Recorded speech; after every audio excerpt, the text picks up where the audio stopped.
by the end of the fiscal year, which is the end of September of this year. And people are trying to tell us in Washington, on CNBC and on Wall Street, that we're not going to have inflation. What do they think we... But this is the kind of money that's being created. The monetization means created money out of thin air, and it is very, very, very inflationary.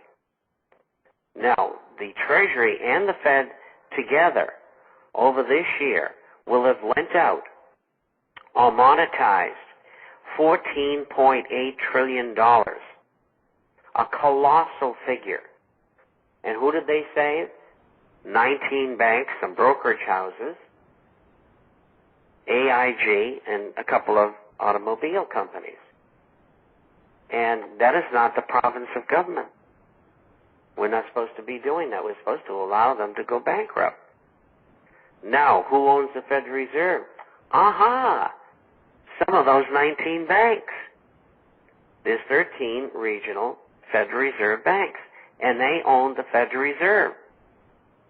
Their big shareholders, their original shareholders, are American and European bankers.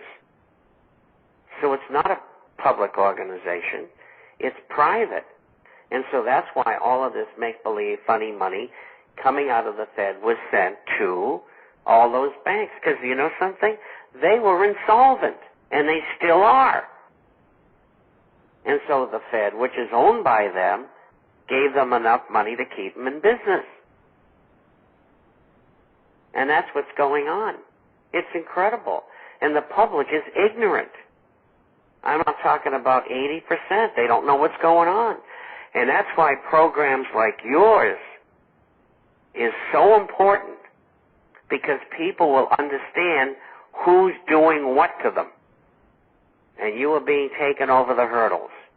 All of this anguish you're going through has been done deliberately to you.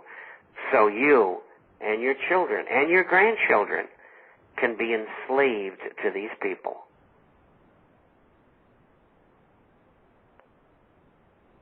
And, you know, here's one of my biggest frustrations when I'm out there talking to people about this is often the response is something along the lines of, oh, gosh, you know, what can I do? I'm one person. Or it doesn't matter. They're going to do what they do anyway. There's nothing I can do about it. How do you respond to something like that? Oh, it's simple. You just say, look, I understand exactly where you're coming from, and what I'm going to do is after you've lost your home and your vehicles and your job and your kids are screaming, I'm going to save a place for you under the bridge, so bring your own shopping cart. On this program, one of my common mantras that I use is this: united we stand, combined we kick butt. We're not combining together. We're not going to do anything. We need to be working together in this. And let's talk ideology here for a second. The liberal left, they divide and conquer. They want us bickering with each other. They want us to argue over itty-bitty little issues so that we won't stand together on the things that matter. And it's working beautifully for them.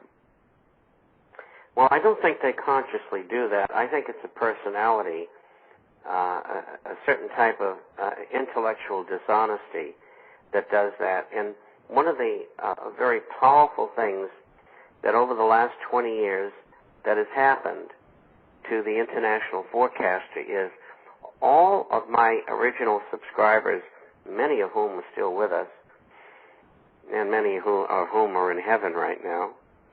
Because as you get older, you lose people, like everybody I know is dead, that sort of thing. All of these people were right-wingers.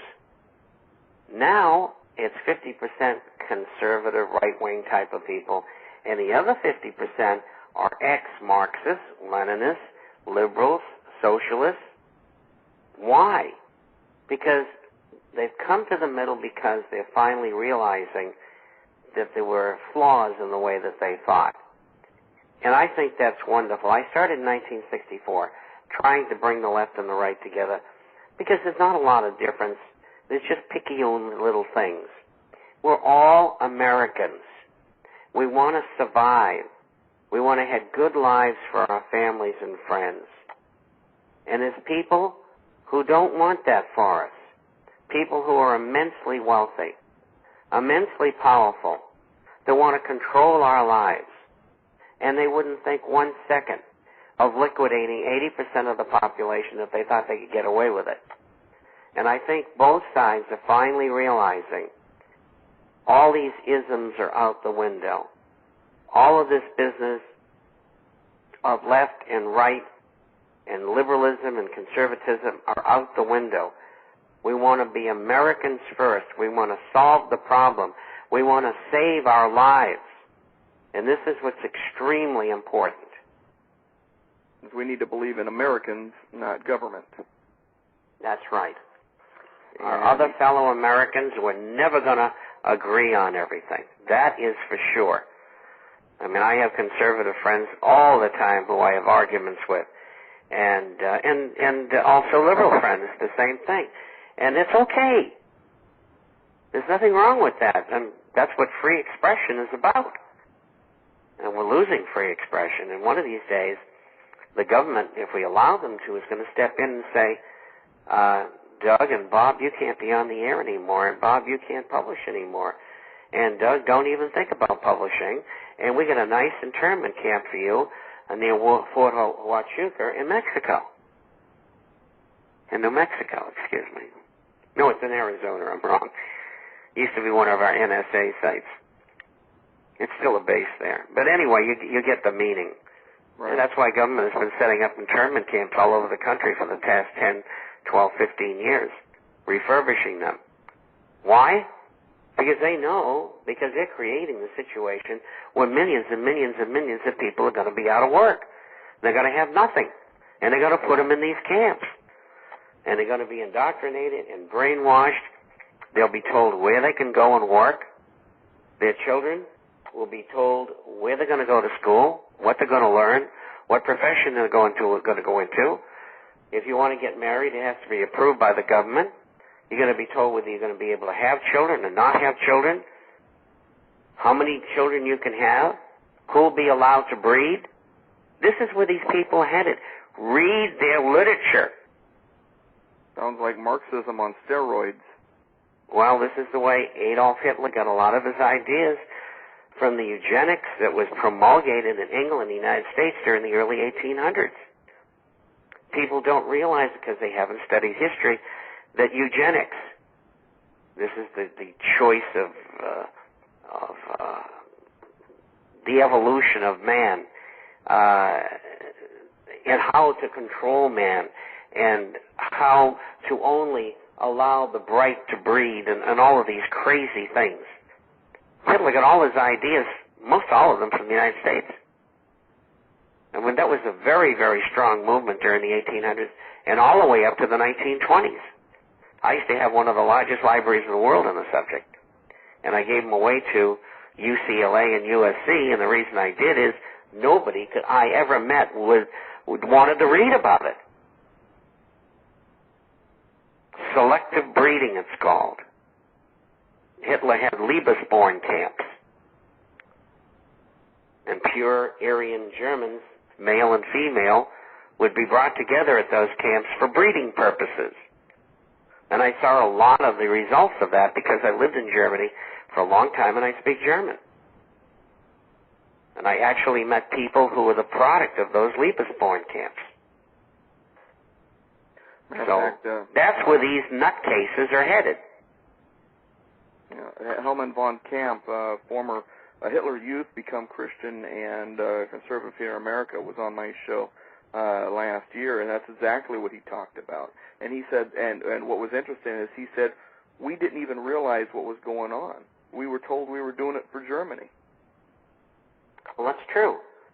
And, you know, being in counterintelligence, I came in contact with a lot of counterintelligence agencies who had been in the Italian army, the Wehrmacht, the SS, and most of these people were fighting on the Eastern Front, and they were too worried about whether they were going to get killed tomorrow morning.